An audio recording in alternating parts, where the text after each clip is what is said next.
ఇంతవరకు దేవుడు 116వ కీర్తనలోంచి ప్రార్థన పాఠాలు దేవుడు మనకు నేర్పిస్తారు. భక్తుడు దేవుని స్థలంలో ప్రార్థించినప్పుడు, భక్తుడు దేవుని స్థలంలో ప్రార్థన చేసినప్పుడు, కన్నీళ్లు విడిచినప్పుడు, ఉపవాసాలు ఉన్నప్పుడు, దేవుని స్థలంలో విజ్ఞాపన చేసినప్పుడు, దేవుని స్థలంలో మొరపెట్టినప్పుడు, దేవుని స్థలంలో విన్నపాలు తెలియనప్పుడు దేవుడు చేసిన 3 కార్యాలు 116వ కీర్తనలో భక్తుని ప్రార్థనలకు దేవుడిచ్చిన 3 జవాబులు చూస్తున్నాం. అంతగా దేవుని స్థలంలో ప్రార్థించగా, మొదటిగా ప్రార్థన క్షేమస్థితిని అనుగ్రహిస్తుంది. క్షేమాన్ని తొలగించి క్షేమాన్ని ఇస్తుంది ప్రార్థన. 116:7 మనం చూస్తాం. అలాగే యోబు గ్రంథం 42లో కూడా యోబు ప్రార్థించగా దేవుడు యోబు క్షేమస్థితిని మరలా అనుగ్రహించినని.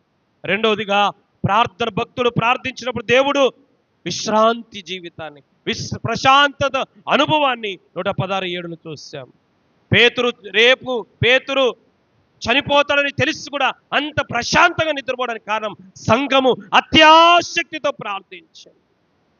మన ప్రార్థనే మన కలవరాన్ని, మన టెన్షన్ను, మన ఆందోళనను తొలగించి ప్రశాంతతను, విశ్రాంతిని, నెమ్మదిని మనకి ఇస్తుంది. మూడవదిగా 116వ కీర్తనలో మనం 8లో చూసినట్టుగా ప్రార్థన కన్నీళ్లను తుడుస్తుంది. కన్నీటిని ప్రార్థన తుడిచివేస్తుంది. మన దుఃఖ దినాలను ముగింపు పలుకుతుంది. 30వ కీర్తనలో కూడా మనం చదివాము.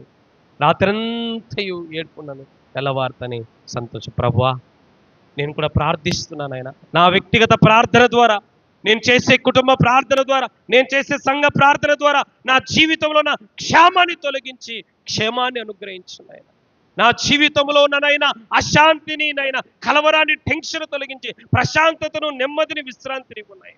ప్రభు, నా జీవితంలో నా దుఃఖాన్ని, ఏడ్పును, కన్నీటిని తొలగించి ప్రభు సంతోషాన్ని నాకు అనుగ్రహించి ప్రభు అని ప్రార్థన చేద్దాం.